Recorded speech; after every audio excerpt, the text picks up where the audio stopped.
Hi, I'm Cloudy, and today I'm gonna rank all of the eyeshadow palettes that I tried in 2022.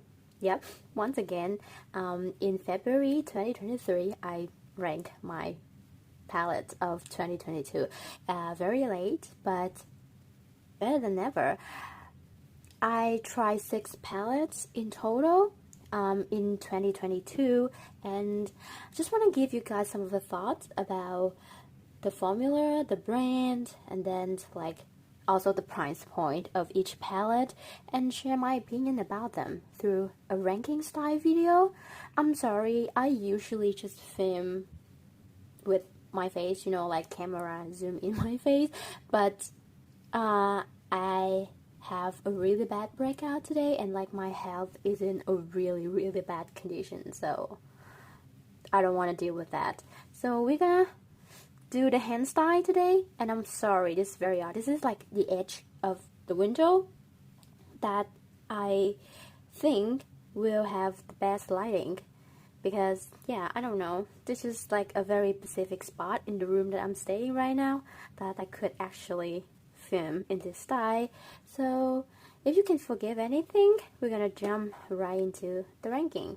The first one is the Do Not Disturb palette from BH Cosmetics. I've tried 3 palettes from this brand last year, and this is my least favorite. This is still a very beautiful palette. I have to say at first, I think it's wonderful. The formula from BH Cosmetics is really nice, and I was convinced by Angelica Nyquist. This is one of her favorite formulas. So yeah, they had a sales earlier in 2022, so I just get some palette.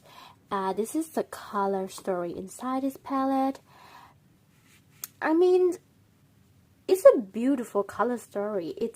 It's a really nice combination of blue and purple. I think this is the way that you should do a blue and purple color story, because I think they work well together. You see like 2 of these shades, you see like they kind of in the same mid-toned pastel. They are not like very light pale pastel, but they have like a lot of blue purple pigments in it, and then you have some depth, you have some lighter shimmer. I think this is a very well curated color story. Is it my color story? I don't think so, because I like purples. I like 4 purple shades, and this shade right here is a light champagne gold. I don't mind it. It's not my favorite color, but I could see myself wear it from time to time. I could forgive the shade. This is like a nice transitions between a purple and a blue shimmer. Yeah, they have that kind of duochromic flip that I quite enjoy. But then the rest of the palette, which are 3 shades, Me Time, Silent Mode, and Personal Space, they are blue, and I don't wear blue, and I am intimidated by blue. So the huge chunk of this palette is something that I don't enjoy using. They are too risky for me to get a look out of, so I cannot rank it any higher, but it's still very great. It's such an amazing formula. I like the purple in here, I have to tell. Number 5 is this Blueberry Muffin from the same brand BH. I think it's from the Weekend Vibes collection. This is a bit shocking because I've just said that I don't wear blue, but hear me out. These tones of blue, I can see myself wear more often than the ones in the Do Not Disturb palette. They have something unique in it. Maybe they are leaning more into the indigo, periwinkle, purple side of the blue, so that I feel like I don't mind wearing them. It still gives me a lot of purple vibe in it. To be honest, I bought this palette expected to be more purple than blue, and that's kind of my fault. But at the end, I don't hate the blue in here, which is amazing because I did not waste my money that much. But there's something very special about this palette I think I have to note. You have a nice selection of neutrals in this palette. You have this shade called Sweet. Craving is very, very heavily metallic. You got this kind of grayish shimmer called Crumble, Decadent, 350-degree, Treat, Fluffy, and Yummy. They are all neutrals. And if I can take out all of these shades and put them together into a palette, to me that's the mini version of the Glam palette from Natasha Denona. When I think about that Glam palette, I don't think that it's for me. I know it's a cult favorite by this time, that a lot of people love that one, and then it's like, but I don't think there's any special about 15 shades of just cool tone neutrals. I might be wrong, because like I'm loving a cool tone palette, but yeah, but they are like grayish, a bit brownish neutrals, so I don't see the uniqueness, like the standing alone quality in that palette, in that Glam palette. But if I can condense this palette into another smaller one with like 6 to 8 shades of cool tone neutral, I think that would be my go-to. And these neutrals, they are very special. They're leaning to a little bit of blue. They have a bit of accent in it. I think this palette is unique enough in terms of cool tone neutrals that I could reach for over and over again. Not because of the blue, it's because of the bluish, purplish cool tone neutrals. That's my verdict. Next one, number 4. This is the Hazy Daze eyeshadow palette from the brand Australis. Based on the names, I would assume this is an Australian brand. I don't know if you can find it in other parts of the world, although in the past I saw them in Vietnam, so maybe they are more popular than I think. I'm very new to this brand. This is the first, like, the eyeshadow palette. I got 2. Another one is coming, but the eyeshadow palettes are the first products that I tried from this brand, and I am so impressed. Look at this palette. Look at these shimmers. They are that textured foil metallic. Some of the shade has like translucent base with a lot of sparkle in it. They are that type of indie, high impact and multi-dimensional eyeshadows. And I got this for 15 Australian dollars. That's insane in terms of the price. I got 2 at the time. That's very unheard of for me, because I don't just like look at the shelf of a brand and saw 2 palettes and then just like got 2 of them. Yeah, I had never done it before until I found these. So I swatched them at the store and I was so impressed. It feels like I have discovered a new era, a new rhythm of makeup that I have never touched or even had a glimpse of. These shades are so special. They are so special to my collection, especially some of the dual chrome shade in here with a lot of green flips. Very similar to blue. I am very intimidated using green, but this palette, it has enough green just right there, like right at the level that I can see myself use comfortably.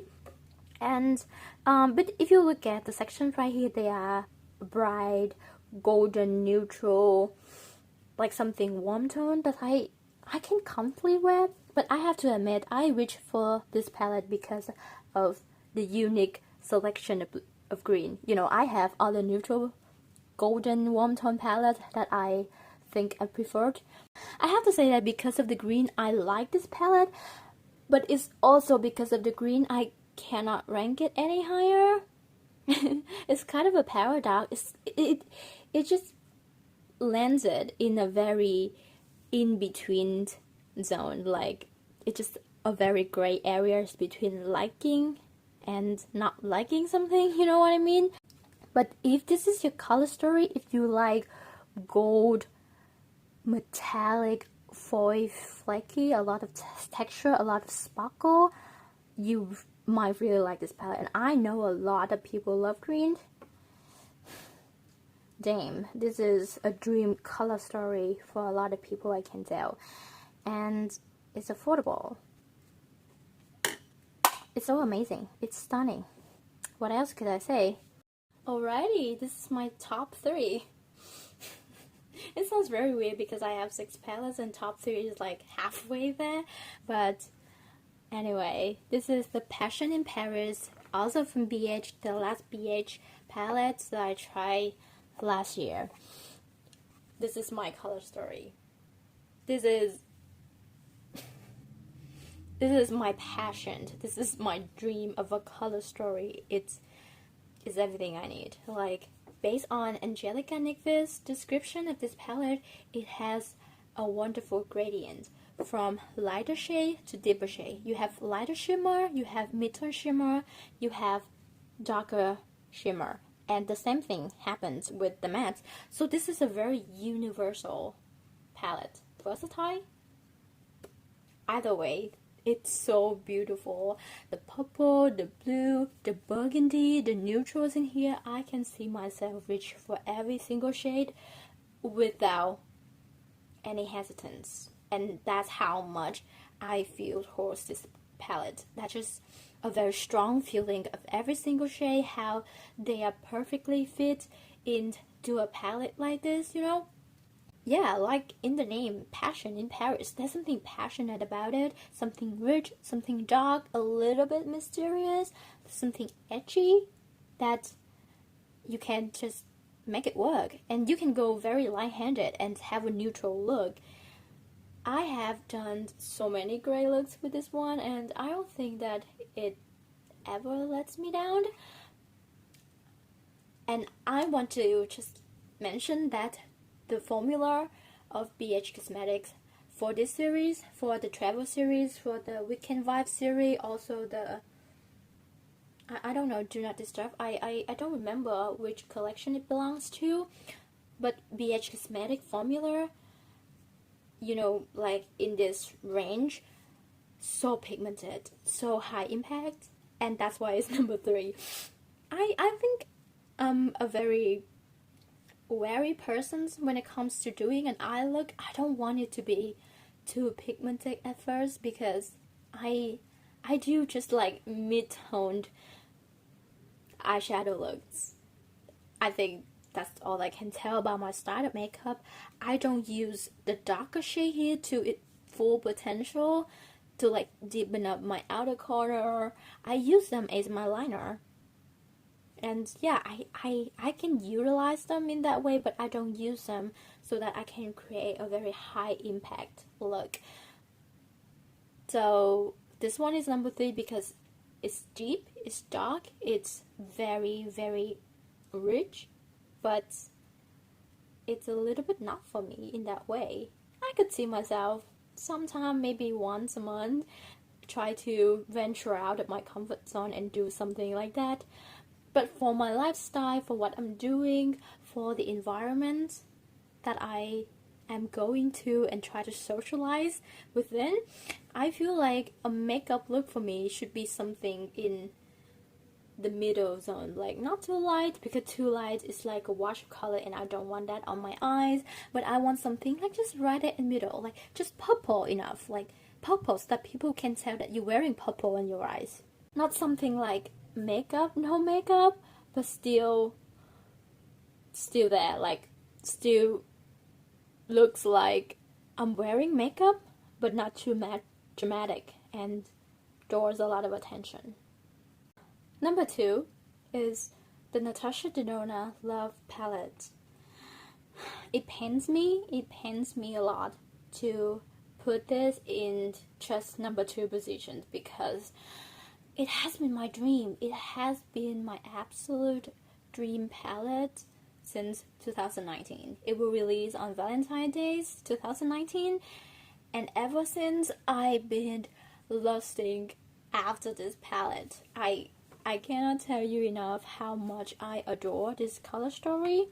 The color story in this palette is just me. It's even more me than the Passion in Paris one.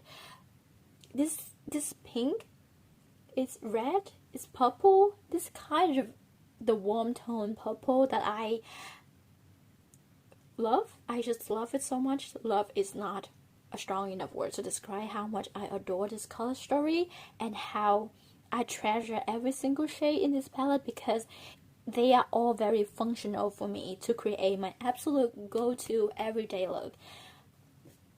Yeah, this is my everyday color story. But the thing that stops me from love it to the absolute most, like, it's a weird way to phrase this, to like put it higher than my #1 palette of last year's, is the formulation. The formulation is great. It's so great. It's amazing. It's better than, I think, 75% of my eyeshadow collection right now. But the statistics that I've given you tells that there are top-notch palette in my collection that I enjoy the formula more. So the formula from Natasha Denona, which has been hyped up for years, and people would think that there's something special about this formula, seemed to be a little bit outdated for me, that point of view, because eyeshadow formula has been improved so much throughout the years. And I don't come to this palette expecting it to be like blend itself or like be the most amazing thing that I've ever put on my eyes. But I would want it to be a little bit more, you know. I don't mind the very, you know, notorious cream to powder. I believe this is the shade Dream and then Commitment they are. But I think it's very beautiful, but it's not anything more special than my #1. And I can tell you I have other palettes in my collection that I could give you essays about how they better than this one. So I'm in a very confusing and aggravated zones, like to myself, that I don't love it as much I expected. But I'm supposed to love it, right? Because this is my dream. I spent like $80 on this one, and I have high hopes. I wish I could go back. I wish I could go back and just reset everything and change my mind and just love it. Just like make it my #1 favorite in my collection. But no, still I have the #1 in my heart, and I have reasons to put it above this one. I don't know, it sounds very negative, but it's #2. It's so great. It's amazing. It's wonderful. It's wonderful. The experience I have with this palette, every time I use it, I love my look. I love myself. Oh, anyway, I saw an Angelica Nicholas video yesterday, and she talks about maybe she's gonna do a video about makeup that she feels lucky to at once get her hands on.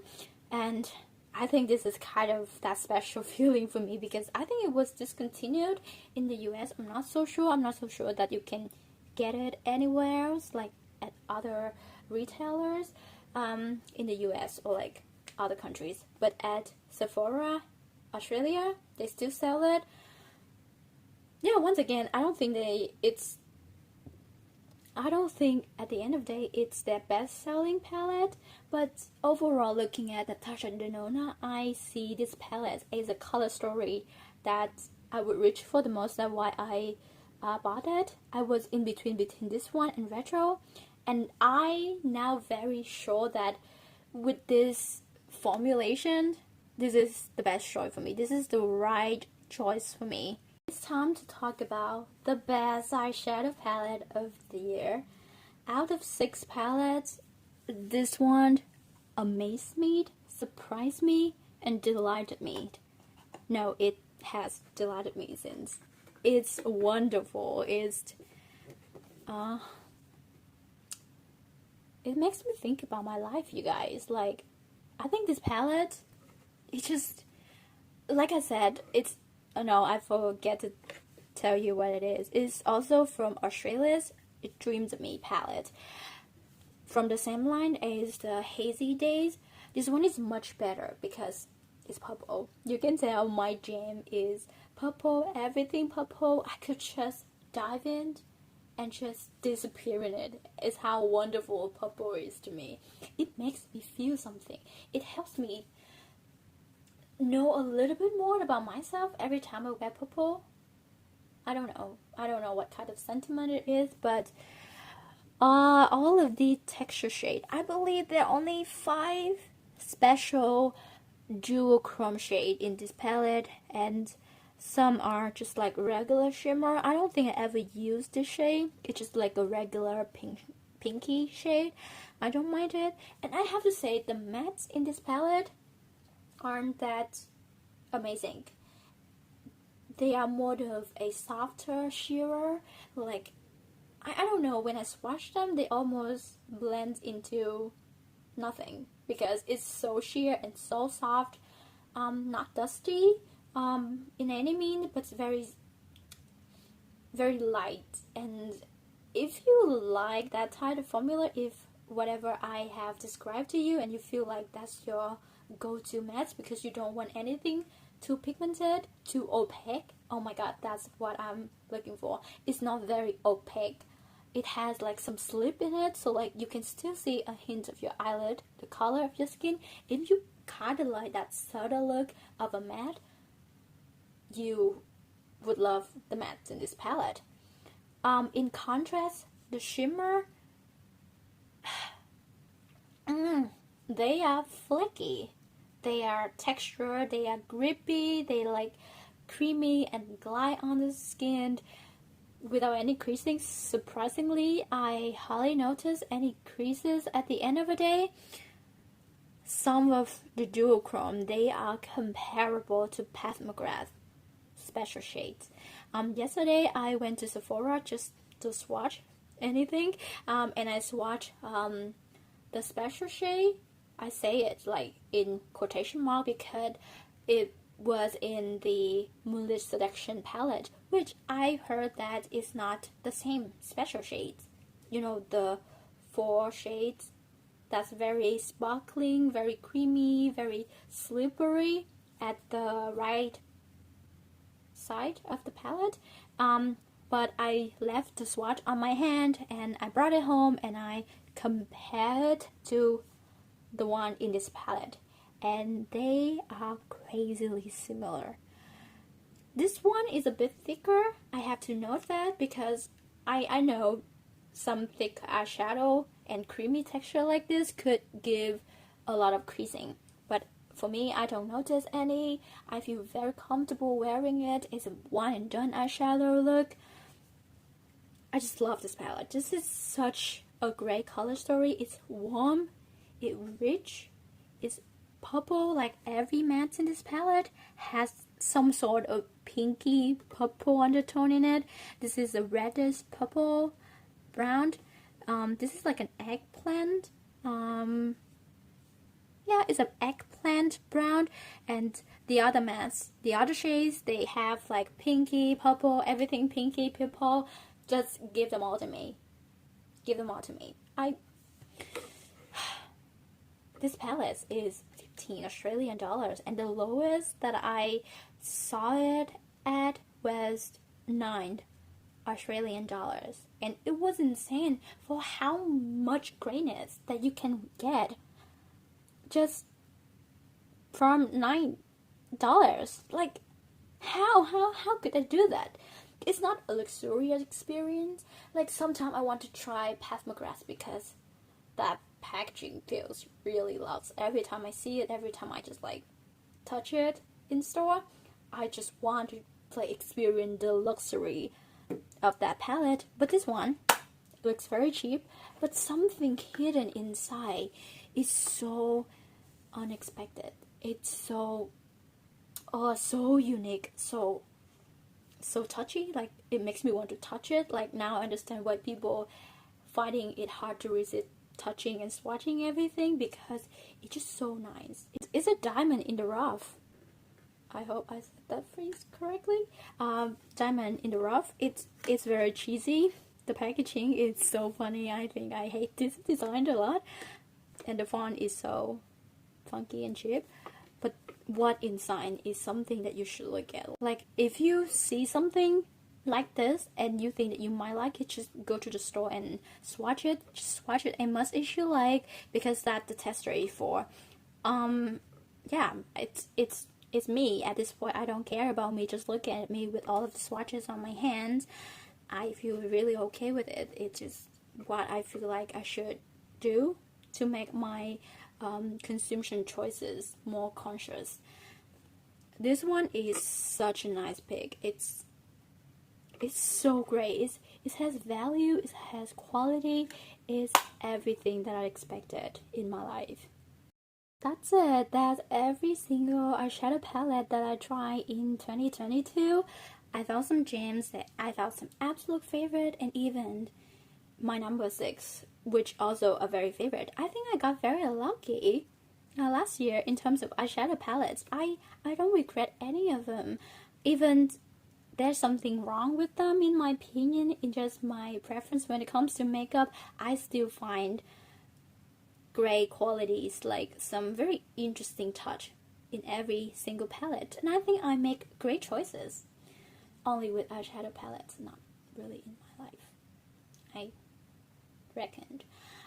Anyway, I love filming this, and I hope to do more ranking. I don't think I try more products enough in a year to do a ranking, because I kind of want to continue my low buy / no buy, like going on to the next years. And I don't think that in the near future I could do any ranking unless it's like the end of the year.